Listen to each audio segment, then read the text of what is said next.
Omo, so all this while, these people have been quietly warning Peter Obi, not loudly, quietly. And now that Peter Obi has left ADC, Omo, everything they said is starting to make sense, sincerely speaking. Because if you listen carefully to these two clips I have for you, you will realize that Obi's exist was not a surprise to anyone who was paying attention. The warning signs were always there. So I want you to understand something first, because Kenneth Okonkwo, the way he's moving these days, is so surprising.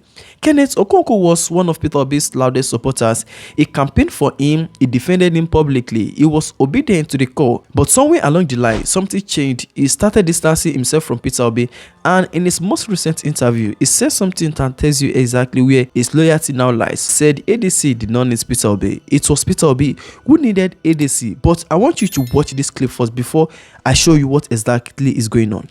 Oh, well, you recall that when I said I wasn't going to speak for him again, I said I will not speak for a man that I don't understand his position on important national issues. I said I will not speak for a man who, even if he wins and Nigerians give him his vote, he does not have what it takes. He does not have the capacity to even secure his own victory. So the issue of saying whether the coalition will be affected, the coalition will not be affected in any way.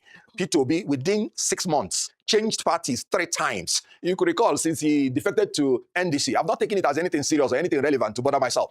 Because by December 30th, he was a member of Labour Party. By December 31st, he was a member of ADC. By May 3rd, he is a member of NDC. I am sure, if not for the restriction in the Electoral Act, before the close of the registration or the membership time, I'm sure he will be a member of another party. That is his nature.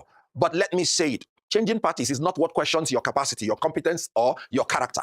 It is the reason that you adduced for changing the party.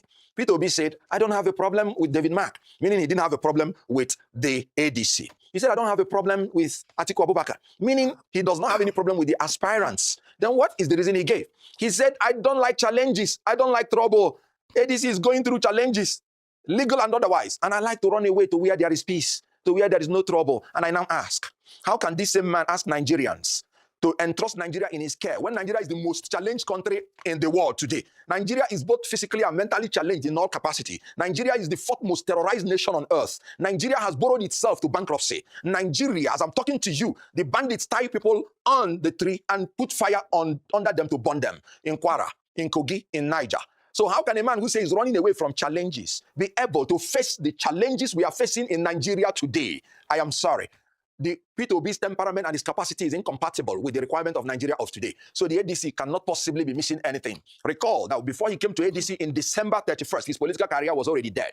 He was losing his polling unit in his own state by the gubernatorial candidate that he chose by himself. Recall that even when one member of the House of Assembly of Labour Party died, they fielded his widow to know whether they can get the sympathy of the people. But because of the rejection of Anambra people to Peter Obi's leadership star, they still voted against the innocent widow. So recall that before he entered ADC, his political career was already dead. So dead that he could not even enter ADC from his own state, Anambra State. He entered ADC from Enugu State, my own state, where he believed that the toxin will not overwhelm him. So ADC actually gave him a lifeline.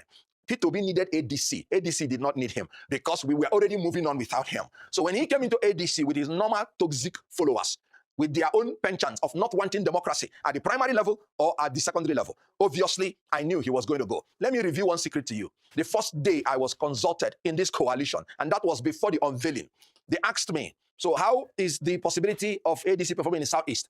I told them plainly and straight away, don't build anything on Peter Obi because he's not going to contest under ADC because he will eventually leave. Why was I so sure? Because he's a man that has morbid fear for primary election. He has never been in one, and he will not be in one until he finishes his political career. He became a governor. He entered into primary election. He failed and lost to Ralph Mosu in Apuga.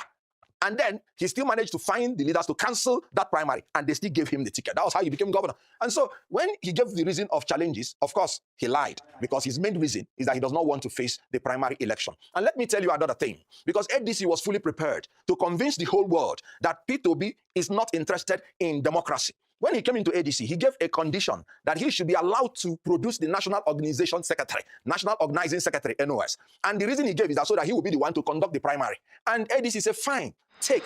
When we were doing the e-registration, Peter Obi again and his followers asked to be in charge of the e-registration. And that was why they put my sister, Aisha Yusuf, to be in charge and Obi aid, so that all the members of ADC in the primary will be determined by Peter Obi. And then Peter Obi was to organize the primary. That was why you did not hear him say, this primary is dollarized, is monetized. That's the reason I'm going, because he was to be the one to organize the primary. Yet, he was still afraid of free and fair election. Not, of course, of zoning, because he went to even southern aspirants in order for them to step down for him. So he's a man who is afraid of free and fair primary elections. So he left. Of course, I knew he was going to leave. What you're seeing is a fad. It will just do, a wave. It will just do, and it will die out.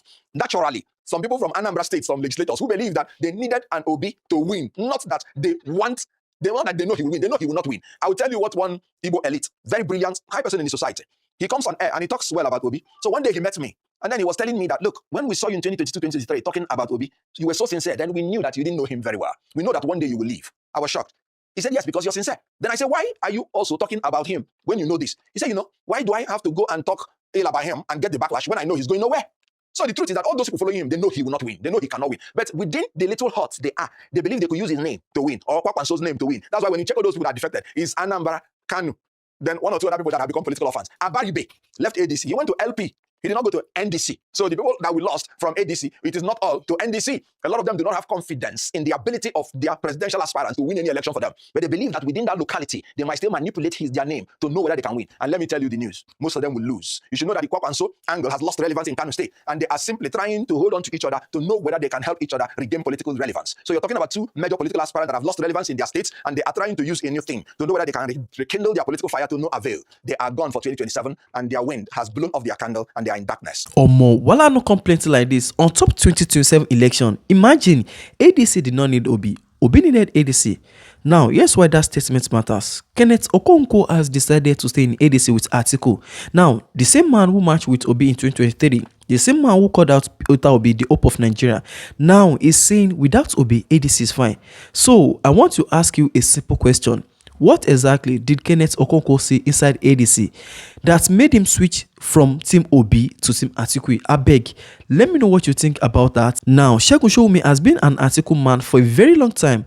It does not pretend otherwise. And what he said about Atiku and the ADC ticket, and in fact Peter Obi, is perhaps the clearest one Peter Obi ever received. Take a listen. Your former principal. There are too many former presidents. Which of them? Atiku Abubakar. Yeah, what about him? And just looking at the situation right now, you talked about a lot of it in the beginning. I let you just express yourself about how frustrating it may feel. What would you, if he had your attention? He always has my attention. What do you want to talk about? You want that bullying him? Yes. What should he do? I think that it is extremely disrespectful to Waziri Atiku Abubakar for people to bully him. First of all, you have to work in a man's shoes before you even start offering opinions. You know what it takes to even be pulling together and trying to be Democrat. What should he do now? He should be the candidate. He should be the candidate. Absolutely. There's no other person that can beat him there. They're just dreamers. You can't beat Atiku in that party. You are a dreamer. Then what happens to Peter Obi? Who's Peter Obi? Look, man, I've offered. He's a Nigerian who wants to run for president. I have offered a lot of opinions on what I thought Peter should do when it made sense, and not wanting to be, accused of maybe not. Peter has even wasted my time. I had expected Peter to pick it, but then I would run with him because I thought we could do that. That energy could be exciting. But what has Peter done? People have gone into a coalition. People have suffered in a coalition. People have been working very hard. People have been having meetings and stuff. You were making up your mind that you wanted to go and run Anambra on Labour. You ran a do on Labour. You ran Anambra on Labour. People are putting this thing together. You want to be president, yes? And you think that the next thing is that you have a bunch of young people just sit on social media and insult everybody, including even bully a man that cannot be bullied. Do you know why they call Atiku Daddy Cool? Let me tell you. Because when everybody in the room is losing their cool and agitated and angry, Atiku is like this. Almost camera dead. It's almost poker face, yeah. Nothing affects him. And when everybody has finished their shouting match, and those of us that are close to him, I say, okay, Waziri, watch the way. You will see that while they were shouting, he was thinking. And he will be able to say, okay, what about this? I think his problem really is that Atiku is too democratic for his own good. The kind of nonsense they wouldn't do with Bola Tinubu when he was not even president. Why are they trying to win? He believes that the problem opposition has in Nigeria is the president. Well, you see, he has to frame it that way because he wants to challenge him. But he has to know the problem opposition has in the country is him. If he had been a little bit stricter and he had gone and taken the idea of Shehu Musa Yar'Adua and imagined that as a successor of that framework, it was his duty to be in opposition. In the first instance, he wouldn't jump much. Then when he jumped, he would stay. And when he finally got to the point where he can't jump no more, he will create his own. And even if he does not become president, that will be a legacy he can pass on. But what has he done? He's in a party now, struggling ticket with people that are supposed to be my own age group. I should be struggling presidency with those who are not him. And then he's struggling the presidency in a calm way, and then some small jokers are just shouting, screaming, they are bullying for what? Do you know what it takes to be Atiku? Do you know how many election scars he has? Do you know what it cost? Well, so in that case, Peter and his desire will not be escalated to the level where he'll be bullying Atiku. That will be very unacceptable. The obedience and the Kwankwasia movement. Who are the Kwankwasias? Followers of It's not Rabiu Rabiu. Musa Okonkwo. Rabiu is capable. He's made too many wrong decisions that you wonder how he thinks he can make a right one. In the first instance, it was That's a movement. A lot of young people. Forget this movement. It was Rabiu Musa Okonkwo that brought Ganduje. About Kwankwaso's own. Kwankwaso's followers have not done him more harm than good. But Peter Obi, certainly his inability to even tame or even offer enough. Any leader that can control his house can control the nation. The nation is Peter. The more he tries, the more he shows his weakness. These things require more solution provision. These things require more moderation of tone of voice, and you cannot come in late to a coalition that men have been suffering and toiling. Do you know how many meetings they've had just to get to where they are? And then of the things you can see to do, it is the man who even gave you the opportunity to come onto national limelight and say, all of the so-called obedient can now see you. Why weren't you obedient when you were in Anambra? In 2019, I was part of the process. We gave you the vice presidency on Atiku. We didn't market you with Atiku. We didn't market Atiku with you. We marketed you with Atiku and produced you to where Atiku, again, is obsessed with doing the right thing before he gets power. Atiku was of the view in 2019, I can give you because I was spokesperson. He was of the view that we need to find a way to kind of like bring the Southeast in and all. Why did he have to be wasting his time on that? He could have wasted his time and said, okay, let me get power, then I'll do the reform. Atiku wants to be doing the reform while he's still tumbling to get power. And that's where the challenge is. But if anybody is telling Atiku Abubakar was ready to step down for who? Dude, sir, don't you dare. I can tell you for free that the ideas in his brain about how to run this country in terms of security is far better than any of their own. So why will you be stepping down for them? For what? Nobody can defeat Atiku in ADC. It is extremely disrespectful for people to even suggest it. Now, connect these two clips together. You have Kenneth Okonkwo, a former Obi supporter, saying ADC does not need Obi.